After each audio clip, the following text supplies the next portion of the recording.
वैसे जरूरी नहीं है, लेकिन वीडियो को लाइक या फिर डिसलाइक करने की कोशिश जरूर किया करें। तो जैसे इस मूवी का स्टार्ट होता है, हमें मूवी का मेन कैरेक्टर सियोंग दिखाया जाता है और उसकी बेटी का बर्थडे होता है। इसीलिए सियोंग की मदर उसे कुछ पैसे देती है ताकि वो अपनी बेटी को डिनर पर ले जा सके। लेकिन अब सियोंग को और पैसों की जरूरत होती है, तो इसीलिए वो अपनी मदर का एटीएम कार्ड चुरा लेता है। इसके बाद वो अपनी मदर के सारे पैसे चुरा लेता है और पैसों को वो लगा देता है हॉर्स राइडिंग में, और इस गेम में वो 4 मिलियन वॉन जीत जाता है। अब सियोंग ने एक कंपनी से बहुत सारे पैसे उधार ले रखे थे, तो इसीलिए वही लोग उसके पीछे पड़ जाते हैं। इसके बाद वो सियोंग को पकड़ ही लेते हैं और वो उसे काफी मारते हैं। और जब सियोंग उनके पैसे लुटाने के लिए अपने पॉकेट्स चेक करता है, तो वो देखता है कि उसके पास तो पैसे हैं ही नहीं, यानी वो वाले पैसे जो उसने हॉर्स राइडिंग में जीते थे। और तब उसे याद आता है कि जब वो इन लोगों से बचकर भाग रहा था तो वो एक लड़की से टकरा गया था, तो जरूर उसी लड़की ने ही उसकी जेब काट ली। अब क्योंकि सियोंग के पास पैसे तो होते ही नहीं, तो इसीलिए वो लोग उसे 1 महीने का और टाइम देते हैं जिसमें कि वो उनके पैसे लौटा दे। इसके बाद सियोंग कुछ पैसों का अरेंज करता है और अपनी बेटी को डिनर पर ले जाता है। इसके बाद सियोंग जल्दी से स्टेशन पर पहुंचता है, लेकिन अनलकीली उसकी ट्रेन तो मिस हो गई थी। और जब सियोंग वहां पर बैठकर ट्रेन की आने का वेट कर रहा था कि तभी अचानक से उसके पास एक आदमी आता है, और ये अननोन पर्सन था, यानी सियोंग उसके बारे में कुछ नहीं जानता था। फिर वो अननोन पर्सन सियोंग को कहता है कि मैं तुम्हारे साथ एक गेम खेलना चाहता हूँ। वो सियोंग को कहता है कि अगर तुम इस गेम में जीत गए तो मैं तुम्हें 1 लाख वॉन दूंगा। तब इतने सारे पैसों का सुनकर सियोंग ये गेम खेलने के लिए एग्री हो जाता है। इसके बाद सियोंग काफी मार खाने के बाद ये गेम जीत जाता है, यानी वो 1 लाख वॉन हासिल कर लेता है। इसके बाद वो अननोन पर्सन सियोंग को एक कार्ड देता है, ये कहते हुए कि अगर तुम और पैसे जीतना चाहते हो तो इस कार्ड पर जो नंबर लिखा हुआ है उस पर कांटेक्ट करना। इसके बाद सियोंग जब अपने घर जाता है तो उसकी मदर उसे कहती है कि तुम्हारी बेटी अगले साल अपने स्टेप फादर के साथ यूएस में शिफ्ट हो रही है। यहाँ पर हमें ये पता चलता है कि सियोंग की डिवोर्स हो गई है और उसकी वाइफ ने दूसरी शादी भी कर ली है। लेकिन सियोंग कभी भी ये नहीं चाहता था कि उसकी बेटी उससे दूर जाए, लेकिन उसे बहुत सारे पैसे चाहिए होते हैं अपनी बेटी की कस्टडी वापस लेने के लिए, तो इसीलिए सियोंग उस कार्ड वाले नंबर पर कॉल करता है। इसके बाद सियोंग को एक गाड़ी में लाया जाता है जहाँ पर और भी लोग थे, लेकिन फिर उन सारे लोगों को बेहोश कर दिया जाता है। और जब उन सब लोगों की आंख खुलती है तो वो खुद को एक फैसिलिटी में पाते हैं जहाँ टोटल 456 लोग थे, और वो वहाँ पर एज अ प्लेयर थे क्योंकि उन सबको एक यूनिफॉर्म भी पहनाया हुआ था। इस फैसिलिटी का होस्ट यानी लीडर एक आदमी था जो कि फ्रंट मैन था वहाँ पर, और वो सब पर नजर रख रहा था। अब यहाँ पर एक कॉमन चीज थी कि जितने भी लोगों को वहाँ पर लाया गया था उन सब ने कर्जे लिए हुए थे बहुत ज्यादा। सियोंग वहाँ पर प्लेयर नंबर 1 से मिलता है जो कि एक बूढ़ा आदमी था। उस बूढ़े आदमी को ब्रेन ट्यूमर था, यही वजह थी कि वो यहाँ पर आया था क्योंकि उसकी लाइफ तो वैसे भी खत्म ही होने वाली थी। इसके बाद वहाँ पर 2 प्लेयर्स जिनमें लड़की का नाम सैब्यूक और लड़के का नाम जेंग होता है, उनके बीच फाइट होती है। अब यहाँ पर सैब्यूक वही लड़की थी जो सियोंग के पैसे लेकर भाग गई थी, यानी उसी ने उसकी जेब काटी थी। सियोंग तो उसे देखते ही पहचान लेता है, इसीलिए वो अपने पैसे मांगने के लिए उसके पास जाता है। तभी वहाँ पर कुछ गार्ड्स आ जाते हैं जिन्होंने पिंक कलर का यूनिफॉर्म पहना था और उनके फेस अच्छी तरह से कवर्ड थे। गार्ड्स उन सभी प्लेयर्स को बताते हैं कि तुम्हें यहाँ पर टोटल 6 गेम्स खेलनी होंगी और जो इस गेम का विनर होगा उसे बहुत सारे पैसे मिलेंगे। इसके बाद उन सबसे एक कॉन्ट्रैक्ट पर साइन करवाया जाता है और इस कॉन्ट्रैक्ट के 3 मेन रूल्स थे। पहला रूल ये कि कोई भी प्लेयर अपनी मर्जी से गेम को छोड़कर नहीं जा सकता। दूसरा रूल ये होता है कि जो भी प्लेयर खेलने से मना करेगा तो उस प्लेयर को एलिमिनेट कर दिया जाएगा, और उनके मुताबिक एलिमिनेट का मतलब क्या था ये तो हम आगे ही जानेंगे। गेम का तीसरा रूल ये था कि अगर मेजोरिटी इस गेम को खेलना नहीं चाहती तो वो इस गेम को छोड़कर जा सकते हैं। इसके बाद उन सबको गेम के लिए ले जाया जाता है। अब यहाँ पर सियोंग अपने क्लासमेट सैंगवू से भी मिलता है जो कि उसे बचपन से जानता था। सियोंग उसे वहाँ पर देखकर काफी हैरान होता है क्योंकि वो तो किसी बिजनेस के लिए आउट ऑफ कंट्री चला गया था। अब पहले गेम के लिए वहाँ पर एक काफी बड़ी डॉल थी और इस गेम का रूल काफी सिंपल था, और वो ये था कि डॉल जब भी गाना गाएगी उन सबको आगे बढ़ना है, और जैसे ही वो गाना गाना बंद करेगी तो उन सबको रुक जाना है और मूव नहीं करना है, और अगर कोई हिल गया तो उसे एलिमिनेट कर दिया जाएगा। अब स्टार्टिंग में तो ये सब कुछ उन्हें किसी प्रैंक की तरह लग रहा था, लेकिन जब एक लड़का हिल जाता है तो उसे शूट करके मार दिया जाता है, और यही होता है एलिमिनेट का मतलब, यानी उन्हें मार दिया जाएगा। अब ये देखकर वो सारे लोग काफी घबरा जाते हैं और उन्हें पता चल चुका था कि वो खतरे में है, इसीलिए लोग डरते हुए पैनिक करते हुए इधर उधर भागने लगते हैं।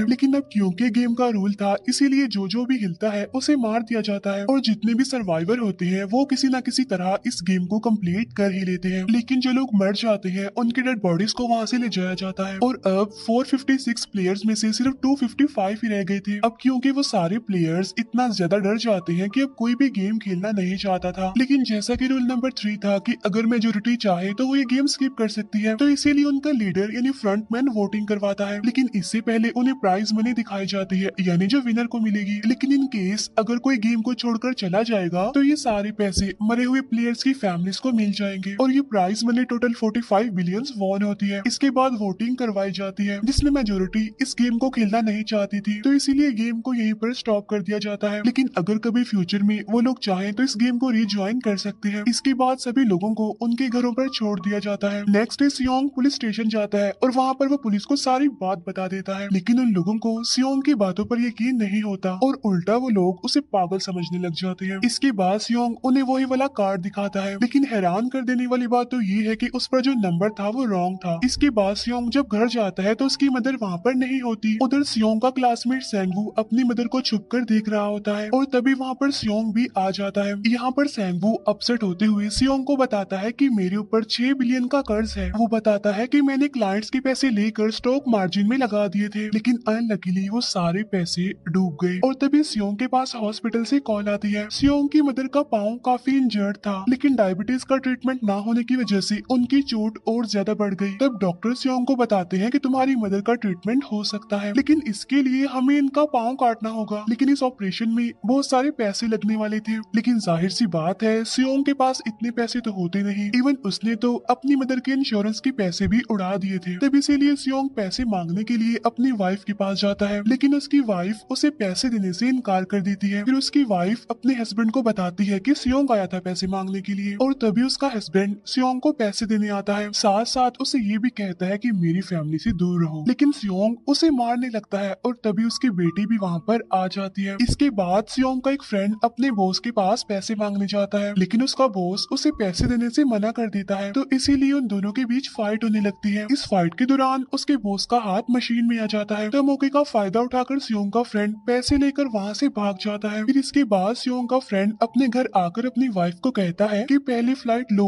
और जाओ यहाँ से। इसके बाद सईब्यूक एक एजेंट से मिलती है क्योंकि उसने अपनी मदर को नॉर्थ एरिया से साउथ एरिया में लाना था। सईब्यूक वही लड़की जिसने सियोंग की जेब काटी थी, लेकिन यहाँ अपनी मदर को लाने के लिए सईब्यूक को बहुत सारे पैसों की जरूरत थी। अब सईब्यूक का एक छोटा भाई भी होता है जिससे उसने प्रॉमिस किया होता है कि मैं मदर को जरूर ले आऊंगी। इसके बाद हमें एक ऑफिसर दिखाया जाता है और इस ऑफिसर का भाई कुछ टाइम से मिसिंग था, इसीलिए वो ऑफिसर अपने भाई के घर जाता है, जहाँ उसे पता चलता है कि उसका भाई तो पिछले कुछ दिनों से अपने घर पर भी नहीं आया। और जब वो ऑफिसर घर को चेक कर रहा होता है तो उसे एक कार्ड मिलता है वहाँ पर, और इस ऑफिसर ने सेम ऐसा ही कार्ड पुलिस स्टेशन में सियोंग के पास भी देखा था, तो इसीलिए वो ऑफिसर सियोंग के पास जाकर उससे इस बारे में पूछता है, लेकिन सियोंग उसे कुछ नहीं बताता। इसके बाद सियोंग जब अपने घर जाता है तो उसे वो कार्ड दोबारा मिल जाता है वहाँ पर। अब सियोंग डिसाइड करता है कि वो दोबारा से उस गेम को ज्वाइन करेगा, इसीलिए सभी प्लेयर्स को एक शिप के पास ले जाया जाता है। इधर ही वो ऑफिसर भी गाड़ियों का पीछा करते हुए उस शिप तक आ जाता है। वो एक गार्ड को मारकर उसे पानी में फेंक देता है। इसके बाद उन सभी प्लेयर्स को एक आइलैंड पर मौजूद फैसिलिटी में लाया जाता है। अब यहाँ पर उन्हें जरा भी अंदाजा नहीं था कि अगला गेम कौन सा होगा और उसे कैसे खेला जाएगा। इसके बाद वो लोग अपनी अलग अलग टीम्स बना लेते हैं। रात को सईब्यूक और उसकी फीमेल फ्रेंड वॉशरूम जाते हैं। यहाँ पर सईब्यूक गार्ड्स की नजरों से बचते हुए उस फैसिलिटी को एक्सप्लोर करने लगती है। तभी वो देखती है कि गार्ड्स बड़े बड़े बर्तनों में कुछ बना रहे हैं,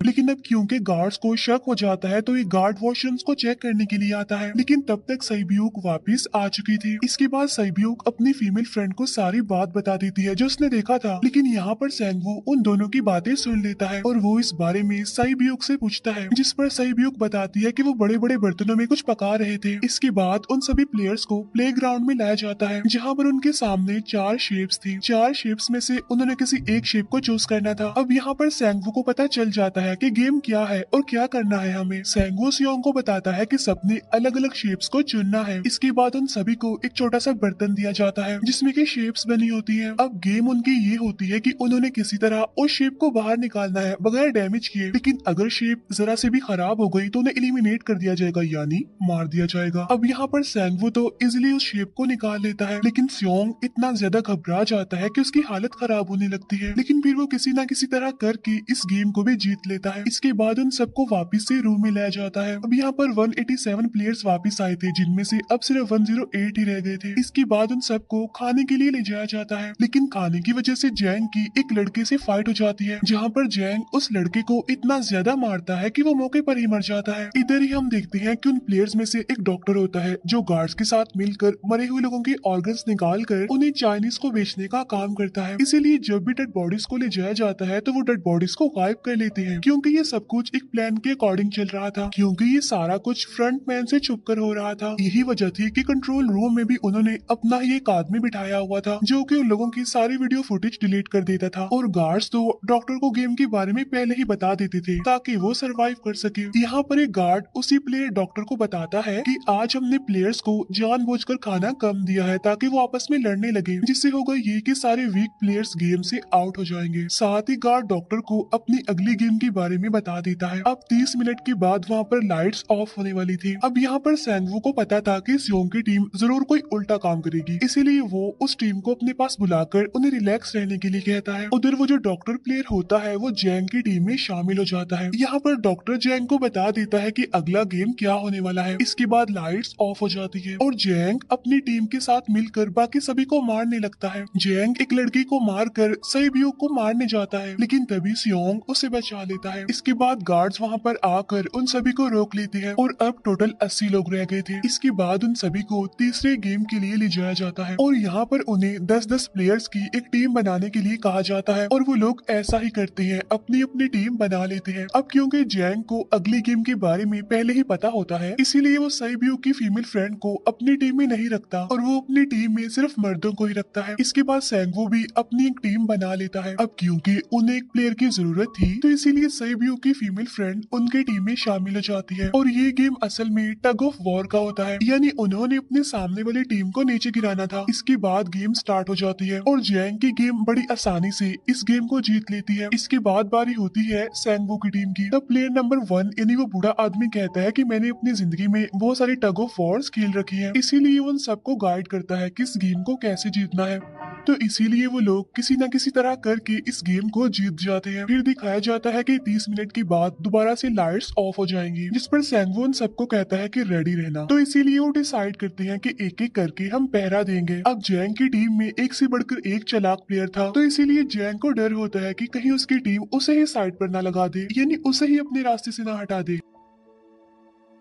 दूसरी तरफ डॉक्टर और गार्ड्स मिलकर डेड बॉडी की ऑर्गन्स निकाल रहे होते हैं और इन ऑर्गन्स को डिलीवर करने जाना था गार्ड नंबर 28 एंड 29। तब वो सभी एक डेड बॉडी के बारे में बातें करने लगती हैं जिसकी सिर्फ एक किडनी थी और वो उसे ज़ॉम्बी कह रहे थे। अब यहाँ पर जो गार्ड नंबर 29 था, यानी जिसने वो ऑर्गन्स डिलीवर करने जाने थे, वो कोई और नहीं बल्कि वो ऑफिसर था जो गार्ड के बेस में वहाँ पर आया था, और ये सब बातें सुनकर उसे शक होता है कि शायद ये लोग मेरे भाई की बात कर रहे हैं क्योंकि उसकी भी एक ही किडनी थी। इसके बाद नंबर 28 और 29 यानी वो ऑफिसर ऑर्गन को डिलीवर करने के लिए चले जाते हैं। रास्ते में वो ऑफिसर नोटिस करता है कि टनल में तो बॉम्ब लगा हुआ है। तब नंबर 28 उसे बताता है कि जब हम यहाँ से बाहर निकलेंगे तो इस जगह को ब्लास्ट कर दिया जाएगा। अब यहाँ पर वो ऑफिसर नंबर 28 से और इन्फॉर्मेशन लेने की कोशिश करता है, इसीलिए नंबर 28 को उस पर डाउट होने लगता है, इसीलिए वो उस ऑफिसर को अपना फेस दिखाने के लिए कहता है। अब यहाँ पर वो ऑफिसर अपना फेस भी दिखा देता है, साथ साथ वो नंबर 28 पर गन पॉइंट भी कर देता है। साथ साथ वो ऑफिसर उससे एक किडनी वाली आदमी के बारे में पूछता है कि वो कौन है जिसे तुम ज़ॉम्बी कहते थे, जिस पर वो नंबर 28 उससे कहता है कि वो तो एक लड़की थी। अब यहाँ पर नंबर 28 उस ऑफिसर को कहता है कि तुम लीडर के रूम में जाकर सारी इन्फॉर्मेशन देख सकते हो, वहाँ पर सबका डाटा है। ये जानने के बाद वो ऑफिसर नंबर 28 को मार डालता है। उधर वो डॉक्टर गार्ड से अगली गेम के बारे में पूछता है, लेकिन इस बार गार्ड्स को भी अगली गेम के बारे में पता नहीं होता। तब इसीलिए डॉक्टर को गुस्सा आ जाता है और वो एक गार्ड को पकड़ लेता है और उनकी फाइट होने लगती है। इसी फाइट में डॉक्टर डॉक्टर उस गार्ड को मार कर वहाँ से भाग जाता है। इसके बाद एक गार्ड भी उसका पीछा करता है और वो दोनों प्ले ग्राउंड में आ जाते हैं। यहाँ पर गार्ड डॉक्टर को अपनी बातों में फंसा कर उसे मारने वाला होता है, लेकिन तभी लीडर यानी फ्रंटमैन आकर उसे मार डालता है और बाद में वो उस डॉक्टर को भी मार डालते हैं। साथ साथ इन्हें वहीं पर नंबर 28 की डेड बॉडी भी मिल जाती है, जिससे इन्हें ये पता चल जाता है कि फैसिलिटी में कोई घुस गया है। उधर वो ऑफिसर लीडर यानी फ्रंटमैन के रूम तक पहुंच जाता है। तब वो चेक करते करते एक ऐसे रूम में जाता है जहाँ पर सबके रिकॉर्ड्स थे, और जब वो ऑफिसर रिकॉर्ड चेक कर रहा होता है तो उसे सभी विनर्स की एक लिस्ट मिलती है, जिसमें उसके भाई का भी नाम था, यानी वो भी कभी विनर था। उधर सभी प्लेयर्स को फोर्थ गेम के लिए ले जाया जाता है, जहाँ पर उन सबको अपना अपना पार्टनर चुनने के लिए कहा जाता है, और वो प्लेयर्स करते भी ऐसा ही है, अपना अपना पार्टनर चुन लेते हैं। सहयोग की फीमेल फ्रेंड भी अपना पार्टनर ढूंढने की कोशिश करती है, लेकिन कोई भी उसका पार्टनर बनने को तैयार ही नहीं था। इसके बाद सभी प्लेयर्स को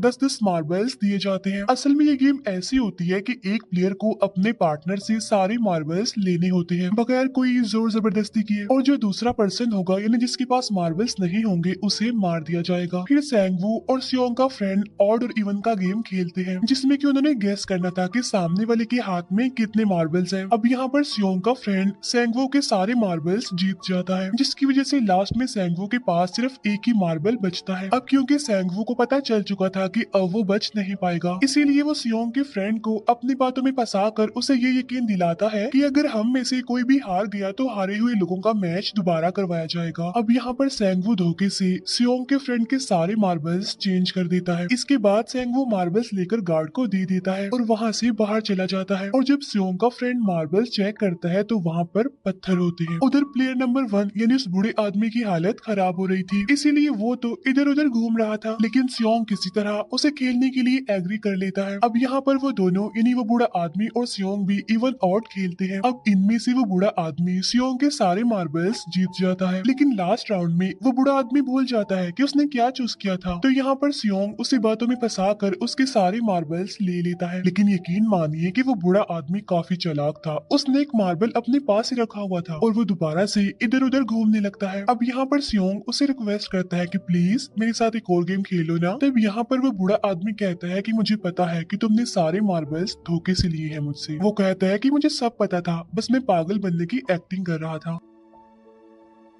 तभी सुनकर सियोंग को उस पर तरस आ जाता है और वो उसे ही सारे मार्बल्स दे देता है। उसके बाद सैब्यूक और उसकी फीमेल फ्रेंड भी गेम खेल रहे होते हैं। उनकी गेम ये होती है कि जो मार्बल्स को दीवार के ज्यादा करीब फेंकेगा वही जीतेगा। पहले सैब्यूक अपने मार्बल्स फेंकती है, लेकिन जब सैब्यूक की फ्रेंड की बारी आती है तो वो अपने सारे मार्बल्स फेंक देती है। लेकिन जब सैब्यूक ये देख लेती है तो वो अपने फ्रेंड को दोबारा फेंकने के लिए कहती है, जिस पर उसकी फ्रेंड कहती है कि नहीं सैब्यूक, मैं बिल्कुल अकेली हूँ, मेरे पीछे तो कोई भी नहीं है, लेकिन अगर तुम्हें कुछ हो गया तो ये अच्छी बात नहीं है, तुम्हारे पीछे तुम्हारा छोटा भाई है, तुम्हारा वेट कर रहा है वो। और इसी वजह से सैब्यूक की फ्रेंड को मार दिया जाता है। इसके बाद उन सबकी डेड बॉडीज को वहाँ से ले जाया जाता है। इसके बाद वो सब वापिस से रूम में आ जाते हैं। यहाँ पर जैंग देखता है कि सैब्यूक की वो वाली फ्रेंड तो अभी तक जिंदा है, जो कि बड़ी आराम से बैठी हुई थी। अब यहाँ पर हमें पता चलता है कि सैब्यूक की ये वाली फ्रेंड जैंग की भी फ्रेंड थी, लेकिन अब क्योंकि उन दोनों के बीच किसी बात को लेकर क्लैश चल रहा था तो इसीलिए जैंग की वो फ्रेंड उसे बुली करने लगती है। इसके बाद फ्रंटमैन को एक डेड बॉडी के पास उस ऑफिसर का आईडी कार्ड मिल जाता है। तभी फ्रंटमैन को पता चलता है कि उसके सारे वीआईपीज आ चुके हैं, तो इसीलिए फ्रंटमैन उन्हें लेने के लिए चला जाता है। फिर सारे वीआईपीज को उनके रूम में लाया जाता है। इसके बाद फ्रंटमैन वीआईपीज के आने के बारे में एक और आदमी को जाकर बताता है, और यही आदमी मेन होता है, और ये कौन होता है हम ये आगे जानेंगे। फिर नेक्स्ट डे उन सबको 5वें गेम के लिए लाया जाता है, जहाँ पर 1 से लेकर 16 तक नंबर पड़े होते हैं, और वो सभी प्लेयर्स अपना अपना नंबर ले लेते हैं। नंबर का मतलब ये था कि जो नंबर भी एक प्लेयर पर आएगा उसके मुताबिक ही उसकी बारी आएगी। अब यहाँ पर लास्ट में पहला और आखिरी नंबर रह जाता है, यानी 1 और 16। तो यहाँ पर सियोंग कंफ्यूज हो जाता है कि उसे कौन सा नंबर चूज करना चाहिए। अगर उसने पहला नंबर लिया तो वो फंसेगा और मरेगा, क्योंकि उसे नहीं पता कि गेम क्या है, और अगर लास्ट नंबर लेगा तो क्या पता उसकी बारी ही ना आए, टाइम कम रह जाए। और तभी वहाँ पर एक आदमी आ जाता है और वो सियोंग को कहता है कि मुझे पहला नंबर चाहिए, क्योंकि मैं अपनी जिंदगी में कभी भी फर्स्ट नंबर पर नहीं आया। फिर इसके बाद उन्हें गेमिंग रूम में लाया जाता है। अब इस गेम का रूल ये होता होता है कि दिए हुए टाइम में उन्हें ब्रिज की दूसरी साइड पर जाना है। अब इसके बीच में दो तरह के ग्लास लगे होते हैं, एक तो होता है आर्म ग्लास और एक होता है टेम्पर्ड ग्लास। आर्म ग्लास पर पाँव रखते ही वो टूट जाएगा और वो लोग नीचे गिर जाएंगे। इसके बाद गेम स्टार्ट हो जाता है और वो लोग एक एक करके मरने लगते हैं। फिर एक टाइम ऐसा आता है जब जैंग सबके सामने होता है और वो आगे ही नहीं बढ़ रहा होता। अब उनके पास एक ही रास्ता था, या तो वो आगे जाए या सारे ही मर जाएं। और तभी जैंग के सामने उसकी वही फ्रेंड आ जाती है जो उसे बुली कर रही थी, और वो जैंग को कहती है कि मैंने तुम्हें कहा था कि जिस दिन तुमने मुझे धोखा दिया मैं तुम्हें मार दूंगी। इसके बाद वो जैंग को पकड़ लेती है और उसे लेकर नीचे कूद जाती है, जिसकी वजह से उन दोनों की मौत हो जाती है। अब वहाँ पर एक आदमी था जो कि ग्लास कंपनी में काम करता था और उसे पता था कि टेम्पर्ड ग्लास कौन सा है, लेकिन जब फ्रंट मैन को इस बात का पता चल जाता है तो वो लाइट्स ऑफ करवा देता है ताकि वो ग्लास को पहचान ही ना पाए। अब लास्ट में एक ही स्टेप बचता है और उनके पास तो टाइम ही नहीं था, इसीलिए सेंगवू उस आदमी को धक्का दे देता है। तो यहाँ पर सेंगवू, सियोंग और सैब्यूक ब्रिज को पार कर लेते हैं, लेकिन ग्लास टूटने की वजह से उन्हें काफी चोट लग जाती है, खास तौर पर सैब्यूक को। उधर उस ऑफिसर ने एक सर्वेंट को मारकर उसकी जगह खुद ले ली थी। अब एक वीआईपी को उस ऑफिसर पर शक होता है और वो उसे कहता है कि अपना मास्क रिमूव करो, लेकिन वो ऑफिसर कहता है कि ठीक है, लेकिन मैं अंदर जाकर अपना मास्क रिमूव करूंगा। इसके बाद वो ऑफिसर उस वीआईपी को लेकर अंदर चला जाता है। अंदर जाकर वो ऑफिसर उस वीआईपी को बेहोश कर देता है और इस बात का पता फ्रंट मैन को चल जाता है, इसीलिए फ्रंट मैन उसके पीछे जाता है और वो उस ऑफिसर को देख लेता है, इसीलिए वो ऑफिसर वहाँ से भागकर आइलैंड पर आ जाता है। फ्रंट मैन भी उसका पीछा करते हुए वहाँ पर आ जाता है। अब यहाँ पर वो ऑफिसर अपने सीनियर्स को कॉल करने की कोशिश करता है, लेकिन कॉल कट हो जाती है। फिर वो ऑफिसर उन्हें सारे सबूत भेजता है, लेकिन वहाँ पर नेटवर्क नहीं था। इसके बाद फ्रंट मैन ऑफिसर को पकड़ लेता है और उसे उनके साथ चलने के लिए कहता है, लेकिन वो ऑफिसर तो उस फ्रंट मैन पर गोली चला देता है। इसके बाद फ्रंट मैन अपना मास्क उतार देता है, तो वो ऑफिसर देखता है कि वहाँ पर कोई और नहीं बल्कि उसका अपना भाई है वो। इसके बाद ऑफिसर का भाई यानी फ्रंट मैन उसे शूट कर देता है और वो जाकर पानी में गिरता है। उधर ग्लास लगने की वजह से सैब्यूक काफी इंजर्ड हो गई थी और उसका बहुत सारा खून भी बह रहा होता है। इसके बाद तीनों सर्वाइवर्स को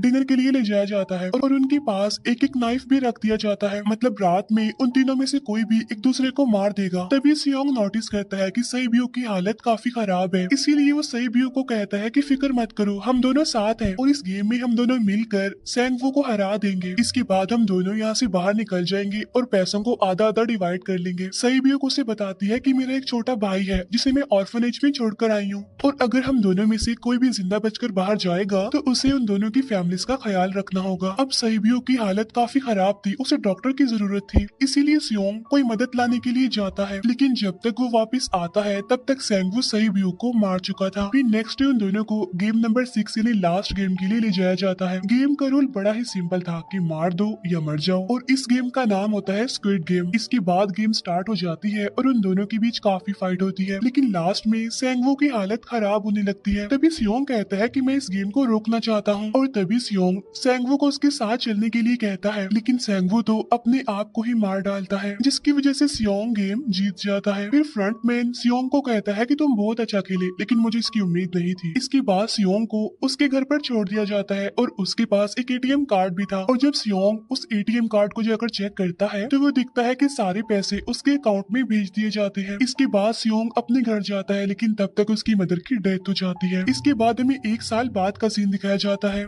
जहाँ पर हम देखते हैं कि सियोंग की हालत काफी खराब हो गई है, यानी वो काफी नशा करने लग गया है और उसने अब तक उन पैसों को हाथ तक नहीं लगाया। एक दिन एक फूल बेचने वाली औरत सियोंग के पास आती है और वो उसे सेम वैसा ही कार्ड देती है जिसमें एक एड्रेस लिखा हुआ था, और फिर सियोंग उस एड्रेस पर जाता है जहाँ पर उसे पता चलता है कि ये सारा किया धरा किसी और का नहीं बल्कि उस बूढ़े का है, प्लेयर नंबर 1 का, और वो अभी भी जिंदा है। यहाँ पर वो बूढ़ा आदमी सियोंग को बताता है कि मैं अपनी लाइफ से बोर हो चुका था और ये सारी गेम मैंने अपने क्लाइंट्स के साथ मिलकर बनाई ताकि मैं लोगों को मरता हुआ देखकर एंजॉय कर सकूं, लेकिन हाँ, हमने किसी को मजबूर नहीं किया था ऐसा करने के लिए, और मैंने गेम में इसीलिए पार्टिसिपेट किया क्योंकि गेम देखने से ज्यादा उसे खेलने में मजा आता है। वो कहता है जो पैसे तुम्हारे पास है वो मेरे ही हैं, और ये कहते ही उस बूढ़े आदमी की मौत हो जाती है। इसके बाद सियोंग सैब्यूक के छोटे भाई के पास जाता है और उसे लेकर वो जाता है सेंगवू की मदर के पास, और वो सेंगवू की मदर को कहता है कि इस बच्चे का ख्याल रखना, साथ साथ वो उसे एक बैग भी देता है जिसमें बहुत सारे पैसे होते हैं। इसके बाद सियोंग स्टेशन स्टेशन पर जाता है जहाँ पर उसे वही अननोन पर्सन मिलता है जो कि उसे मूवी के स्टार्ट में भी मिला था। यहाँ पर सियोंग उसका पीछा भी करता है लेकिन तब तक वो भाग चुका था। फिर सियोंग उस कार्ड वाले नंबर पर कॉल करता है और वो पूछता है कि तुम लोग कौन हो और लोगों के साथ ऐसा क्यों कर रहे हो, क्यों खेल रहे हो लोगों की जिंदगी से। लेकिन आगे से उसे रिस्पॉन्स आता है कि सियोंग अगर तुमने जिंदा बचना है तो प्लेन में चढ़ जाओ। और इसी के साथ ही मूवी यहीं पर एंड हो जाती है। Thank you for watching.